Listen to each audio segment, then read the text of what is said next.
സ്വാഗതം page 10 സ്റ്റോറീസിലേക്ക്. American സൈനിക താവളം പിടിച്ചെടുക്കാൻ ഇറാൻ ഒരുങ്ങുകയാണോ? ഇറാൻ പൂർണ്ണമായ ആക്രമണ നയത്തിലേക്ക് മാറുന്നുവെന്ന റിപ്പോർട്ടുകൾക്കിടെ ഉയർന്നു വരുന്ന പ്രധാനപ്പെട്ട ചോദ്യം ഇതാണ്. അങ്ങനെയെങ്കിൽ അമേരിക്കയുടെ ഗൾഫിലെ ഏത് സൈനിക താവളമായിരിക്കും ഇറാൻ ലക്ഷ്യമിടുക എന്നതും ചോദ്യമാണ്. ഇത്തരമൊരു ചർച്ച പൊതുമധ്യത്തിൽ ഉയർന്നു വന്നത് 3 സംഭവവികാസങ്ങൾ കൊണ്ടാണ്. അതിൽ പ്രധാനപ്പെട്ടത് ഇറാന്റെ മുൻ വിദേശകാര്യമന്ത്രിയും ഇപ്പോഴത്തെ പാർലമെന്റ് അംഗവുമായ മനോജ് മുത്തക്കി ജൂണിൽ നൽകിയ ഒരു അഭിമുഖമാണ്. അമേരിക്കയുടെ സൈനിക താവളം പിടിച്ചെടുക്കുന്നത് അടക്കമുള്ള കടുത്ത നിർദ്ദേശങ്ങളാണ് അദ്ദേഹം ആ അഭിമുഖത്തിൽ മുന്നോട്ട് വയ്ക്കുന്നത്. ഇതിനോട് ചേർത്ത് വായിക്കാവുന്ന രണ്ടാമത്തെ സംഭവം ഇറാൻ ട്രംപിനെതിരെ സ്വീകരിക്കുന്ന കടുത്ത നിലപാടാണ്. ജൂണിലെ താൽക്കാലിക കരാറിലെ വ്യവസ്ഥകൾ ഏതാനും ആഴ്ചകൾക്കുള്ളിൽ ട്രംപും കൂട്ടരും നടപ്പാക്കിയില്ല എങ്കിൽ ഇനി ചർച്ച തന്നെ ഉണ്ടാകില്ല എന്നാണ് ഇറാന്റെ നിലപാട്. മറുഭാഗത്ത് ഇറാനുമായുള്ള വെടിനിർത്തൽ നീട്ടില്ല എന്ന ട്രംപിന്റെ പ്രസ്താവനയുമുണ്ട്. മൂന്നാമത്തേത് ഇറാനുമായി ബന്ധപ്പെട്ട് വരുന്ന ഒരു റിപ്പോർട്ടാണ്. നയതന്ത്ര ശ്രമങ്ങൾ പരാജയപ്പെട്ടാൽ ഹോർമൂസ് കടലിടുക്കിലും ഗൾഫ് മേഖലയിലും കടുത്ത ആക്രമണത്തിന് തയ്യാറാകാൻ എല്ലാ സൈനിക വിഭാഗങ്ങൾക്കും ഇറാൻ കർശന നിർദ്ദേശം നൽകി കഴിഞ്ഞു എന്നാണ് ആ റിപ്പോർട്ട്. അതായത് ഇറാൻ പ്രതിരോധം വിട്ട് ആക്രമണം എന്ന നയത്തിലേക്ക് മാറുന്നത് തന്നെ അമേരിക്കൻ സൈനിക താവളം പിടിച്ചെടുത്ത് സംഘർഷത്തെ മറ്റൊരു തലത്തിലേക്ക് കൊണ്ടുപോകാൻ വേണ്ടിയാണ് എന്ന വിലയിരുത്തൽ ശക്തമാണ്. എന്തുകൊണ്ടാണ് ഇത്തരം സൂചനകളിലേക്ക് കാര്യങ്ങൾ പോകുന്നത്? നേരത്തെ പറഞ്ഞ 3 കാര്യങ്ങൾ അത് മുൻനിർത്തി ഇറാന്റെ മനസ്സിൽ കടുത്ത നീക്കമെന്ന വിലയിരുത്തലിന് എത്രത്തോളം സാധ്യതയുണ്ട് എന്ന് പരിശോധിക്കുകയാണ് ഈ വീഡിയോയിലൂടെ വാർത്തകളുടെ ഉള്ളറിയാം. അതിലേക്ക് വിശദമായി വരുന്നതിന് മുമ്പ് ട്രംപിൻ്റെ ഏറ്റവും പുതിയ ടേൺ പുറത്തു വന്നിട്ടുണ്ട്. അതിൻ്റെ ജാള്യതയിൽ ഹോർമൂസ് അമേരിക്കൻ ടെറിട്ടറി ആണെന്ന് പറഞ്ഞ് ട്രൂത്ത് സോഷ്യലിൽ ട്രംപ് ഹോർമൂസിൻ്റെ മാപ്പും ഇട്ടിട്ടുണ്ട്. നേരത്തെ ഓർമ്മയില്ലേ, ഹോർമൂസിൻ്റെ പേര് സ്ട്രൈറ്റ് ഓഫ് ട്രംപ് എന്നാക്കി ട്രംപ് ഇതുപോലെ ഒരു മാപ്പ് ഇട്ടിരുന്നു. എന്തായാലും ട്രംപിൻ്റെ ഇപ്പോഴത്തെ പ്രഖ്യാപനം വെറും ഭ്രാന്തൻ ചിന്തയാണെന്ന് പരിഹസിച്ച് ഇറാൻ്റെ ഡെപ്യൂട്ടി വിദേശകാര്യമന്ത്രി കാസിം ഗരീബാബാദി രംഗത്തെത്തിയിട്ടുണ്ട്. ഇനി ട്രംപിൻ്റെ ടേണിലേക്ക് പോയാൽ ഇറാനും അമേരിക്കയും തമ്മിൽ വലിയൊരു നയതന്ത്ര ട്വിസ്റ്റ് ഉണ്ടായി എന്ന വാർത്ത കഴിഞ്ഞ ദിവസം വന്നിരുന്നു. ഇത് പുറത്തുവിട്ടത് ആക്സിയോസ് എന്ന മാധ്യമമാണ്. എന്താണത്? ഇറാന്റെ ഔദ്യോഗിക ചർച്ചാ പ്രതിനിധികളെ മറികടന്ന് വിപ്ലവ സേനാ നേതൃത്വവുമായി ട്രംപ് ഭരണകൂടം രഹസ്യ ചർച്ച തുടങ്ങിയെന്നായിരുന്നു ആ റിപ്പോർട്ട്. അമേരിക്കയുടെ മുൻ ഇന്റലിജൻസ് മേധാവി തുളസി ഗബ്ബാർഡ് ഇറാഖിലെ കുർദിസ്ഥാൻ മേഖലയുടെ പ്രസിഡന്റായ നജിർബാൻ ബർസാനി വഴി IRGC കമാൻഡർ ജനറൽ അഹമ്മദ് വാഹിദിക്ക് സന്ദേശം കൈമാറി എന്നായിരുന്നു ആക്സിയോസിൻ്റെ ആ റിപ്പോർട്ട്. അമേരിക്കയ്ക്കും ഇറാന്റെ സൈനിക നേതൃത്വത്തിനും ഒരുപോലെ വിശ്വാസമുള്ള നേതാവാണ് ഇറാഖിൻ്റെ ബർസാനി. ചർച്ച നടക്കുന്നു എന്ന കാര്യം ഫോൺ അഭിമുഖത്തിൽ ട്രംപ് സ്ഥിരീകരിക്കുകയും ചെയ്തു. മാത്രമല്ല, അമേരിക്കൻ സർക്കാരും ഇറാൻ സർക്കാരിലെ വിവിധ വിഭാഗങ്ങളും തമ്മിലുള്ള ആശയവിനിമയം മുമ്പത്തേക്കാൾ ശക്തമാണെന്ന് ട്രംപിൻ്റെ മരുമകനും പശ്ചിമേഷ്യയിലെ പ്രത്യേക പ്രതിനിധിയുമായ ജാരഡ് കുഷ്ണറും ഫോക്സ് ന്യൂസിനോട് പറയുകയും ചെയ്തു. ഇറാന്റെ ഔദ്യോഗിക പ്രതിനിധികളായ വിദേശകാര്യമന്ത്രി അബ്ബാസ് അരാക്ചിക്കും സ്പീക്കർ മുഹമ്മദ് ബാക്കർ കാലിബാഫിനും പല കാര്യങ്ങളിലും തീരുമാനമെടുക്കാൻ പൂർണ്ണ അധികാരമില്ല എന്നാണ് ട്രംപ് ഭരണകൂടം ആക്ഷേപിക്കുന്നത്. അതുകൊണ്ടാണ് യുദ്ധത്തിൻ്റെ നിയന്ത്രണവും അന്തിമ തീരുമാനങ്ങളും കൈക്കൊള്ളുന്ന ഇറാൻ വിപ്ലവ സേനാ നേതൃത്വവുമായി ചർച്ച നടത്താൻ തീരുമാനിച്ചത് എന്നാണ് അമേരിക്കൻ കേന്ദ്രങ്ങൾ ഈ നീക്കത്തെ വിശദീകരിക്കുന്നത്. പക്ഷേ ട്രംപിൻ്റെ സ്ഥിരീകരണം വന്നതിന് തൊട്ടു പിന്നാലെ ഇറാൻ ഇത് പൂർണ്ണമായും തള്ളിപ്പറഞ്ഞു. അതായത് IRGC പൂർണ്ണമായും ഇതിനെ തള്ളിപ്പറഞ്ഞു. അമേരിക്കയുമായി യാതൊരുവിധ രഹസ്യ ചർച്ചകളും നടക്കുന്നില്ല എന്നും ട്രംപിൻ്റെ അവകാശവാദങ്ങൾ പരാജയഭീതിയിൽ നിന്നുള്ള വെറും ഭാവനകൾ മാത്രമാണ് എന്നും IRGCയുടെ വക്താവ് ഹുസൈൻ വഹബി വ്യക്തമാക്കി. നയതന്ത്ര കാര്യങ്ങൾ കൈകാര്യം ചെയ്യുന്നത് ഇറാന്റെ മറ്റ് ഭരണഘടനാ സ്ഥാപനങ്ങളാണ്. അതായത് വിദേശകാര്യ മന്ത്രാലയം അടക്കമുള്ള സ്ഥാപനങ്ങളാണ്. തങ്ങൾ യുദ്ധക്കളത്തിലാണ് മറുപടി നൽകുന്നതെന്നും അദ്ദേഹം കൂട്ടിച്ചേർത്തു. ഇതോടെ ട്രംപ് ടേൺ അടിച്ചു. ഇറാനുമായി നിലവിൽ ചർച്ചകളൊന്നും നടക്കുന്നില്ല, ഭാവിയിൽ ഒന്നിനും പദ്ധതിയില്ല എന്നുമാണ് ട്രംപ് ഏറ്റവും ഒടുവിൽ സോഷ്യൽ മീഡിയയിലൂടെ വ്യക്തമാക്കിയത്. ഒപ്പം ഇറാന് മേലുള്ള കടൽ ഉപരോധം ശക്തമായി തുടരുമെന്നും ട്രംപ് പ്രഖ്യാപിച്ചിട്ടുണ്ട്. അതിനുശേഷമാണ് ഹോർമൂസ് അമേരിക്കയുടെ ടെറിട്ടറി ആണെന്നുള്ള രീതിയിലുള്ള പോസ്റ്റ് ഇട്ടത്. അതായത് ഇറാനെ വരുതിയിലാക്കാൻ ട്രംപ് പല വഴികളും നോക്കുകയാണ്, പക്ഷേ എല്ലാം പാളുകയുമാണ്. ഇനി നമ്മൾ നേരത്തെ സൂചിപ്പിച്ച ഇറാന്റെ മനസ്സിൽ എന്ത് എന്ന കാര്യത്തിലേക്ക് വരാം. ആദ്യം എന്താണ് ഇറാന്റെ മുൻ വിദേശകാര്യമന്ത്രി മുത്തക്കി ആ അഭിമുഖത്തിൽ പറഞ്ഞത് എന്നത് വിശദമായി പരിശോധിക്കാം. ലോകത്തിലെ ഏറ്റവും വലിയ സാമ്രാജ്യത്വ ശക്തിയുടെ ഒരു സൈനിക താവളമെങ്കിലും പിടിച്ചെടുക്കാൻ കഴിഞ്ഞാൽ അത് യുദ്ധത്തിൻ്റെ വിധി നിർണ്ണയിക്കുമെന്നാണ് മുത്തക്കിയുടെ പ്രധാനപ്പെട്ട പരാമർശം. ഇറാഖ്, കുവൈറ്റ് അല്ലെങ്കിൽ ബഹ്റൈൻ എന്നീ രാജ്യങ്ങളിലുള്ള ഏതെങ്കിലും ഒരു സൈനിക താവളം പ്രാദേശികമായ പിന്തുണയോടെ ഇറാൻ കരസേന പിടിച്ചെടുക്കണമെന്ന നിർദ്ദേശമാണ് മുത്തക്കി മുന്നോട്ട് വയ്ക്കുന്നത്.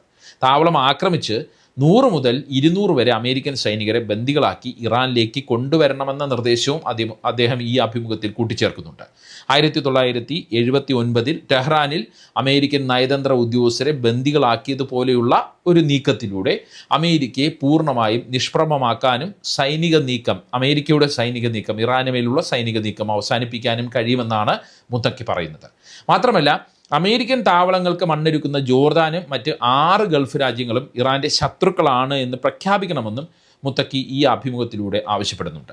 ഈ അഭിമുഖത്തിൻ്റെ ചില ഭാഗങ്ങൾ സോഷ്യൽ മീഡിയയിൽ വൈറലായതോടെ ഗൾഫ് മേഖലയിൽ വലിയ ആശങ്ക ഉയരുന്നുണ്ട്. ഇറാനിയൻ മാധ്യമങ്ങളും ഈ അഭിമുഖത്തിൻ്റെ വാർത്തകൾ നൽകിയത് ഗൾഫ് മേഖലയെ കൂടുതൽ ആശങ്കയിലാക്കുന്നുണ്ട്. തലസ്ഥാനമായ ടെഹ്റാനെ പ്രതിനിധീകരിക്കുന്ന പാർലമെൻറ്റ് അംഗമാണ് മനോജ് മുത്തക്കി. കടുത്ത നിലപാടുകൾക്ക് പേരുകെട്ട ആളുമാണ് ഇദ്ദേഹം. 2005 മുതൽ 2010 വരെയാണ് മുത്തക്കി വിദേശകാര്യമന്ത്രി പദവി വഹിച്ചത്.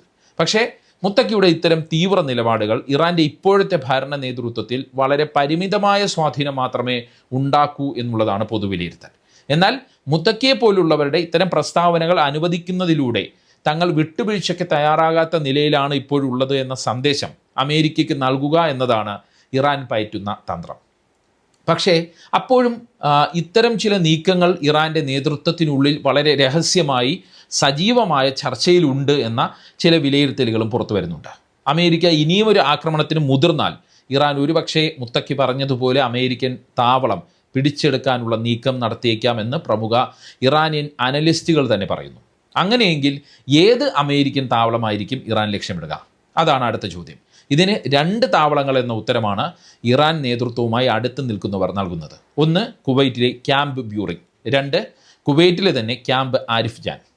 ഈ അമേരിക്കൻ താവളങ്ങളിലേക്ക് കരസേന നീക്കം നടത്താൻ ഇറാൻ കരസേനയും വിപ്ലവ സേനയും പരമോന്നത നേതൃത്വവും ഗൗരവമായി ആലോചിക്കുന്നുണ്ട് എന്നുള്ള സൂചനകളാണ് പുറത്തു വരുന്നത്. എന്തുകൊണ്ടാണ് ഈ 2 താവളങ്ങളെ ഇറാൻ ലക്ഷ്യമിടുന്നത്? അത് നിർണായകമാണ്. ഈ 2 താവളങ്ങളും കുവൈറ്റ് ഇറാൻ അതിർത്തിയോട് വളരെ ചേർന്നാണ് കിടക്കുന്നത്. ഇറാൻ്റെ തെക്ക് പടിഞ്ഞാറൻ അതിർത്തിയിൽ നിന്നും സദ്ദാം ഹുസൈൻ്റെ പഴയ താവളമായിരുന്ന ബസ്ര വഴി കുവൈറ്റിലേക്ക് കരമാർഗം വളരെ എളുപ്പത്തിൽ എത്തിച്ചേരാൻ സാധിക്കും. മാത്രമല്ല, ഈ 2 താവളങ്ങളും അമേരിക്കയുടെ ഏറ്റവും വലിയ കവചിത സൈനിക കേന്ദ്രങ്ങളാണ്. ഏറ്റവും പ്രധാനപ്പെട്ട ലോജിസ്റ്റിക്സ് ആസ്ഥാനമാണ് ക്യാമ്പ് ആരിഫ് ജാൻ.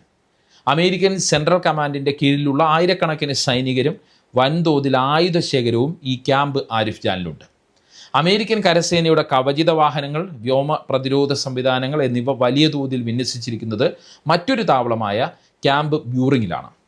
ഈ 2 താവളങ്ങളെ തളർത്തിയാൽ പശ്ചിമേഷ്യയിലാകെ അമേരിക്കൻ കരസേനാ നീക്കങ്ങളുടെ നട്ടെല്ലൊടിക്കാൻ കഴിയുമെന്നാണ് ഇറാൻ്റെ വിലയിരുത്തൽ.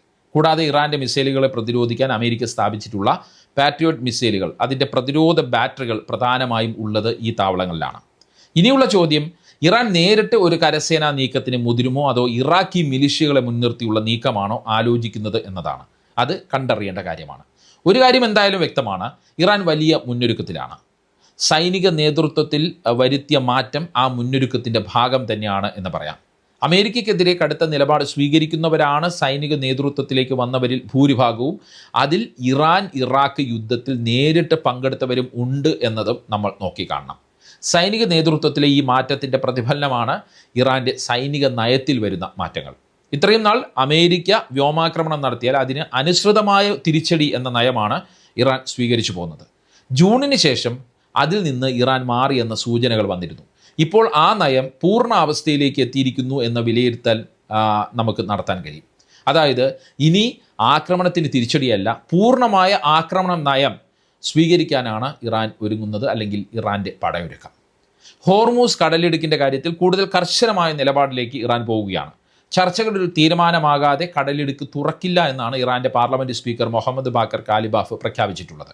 ഇതിന് പിന്നാലെ ഒമാൻ തീരത്തിന് അടുത്തുകൂടെ കടന്നുപോയ ഗ്രീക്ക് വാണിജ്യ കപ്പലിന് നേരെ പ്രൊജക്ടൈൽ ആക്രമണവും ഉണ്ടായി. ഇതിലൊരു മരണവും റിപ്പോർട്ട് ചെയ്തിട്ടുണ്ട്.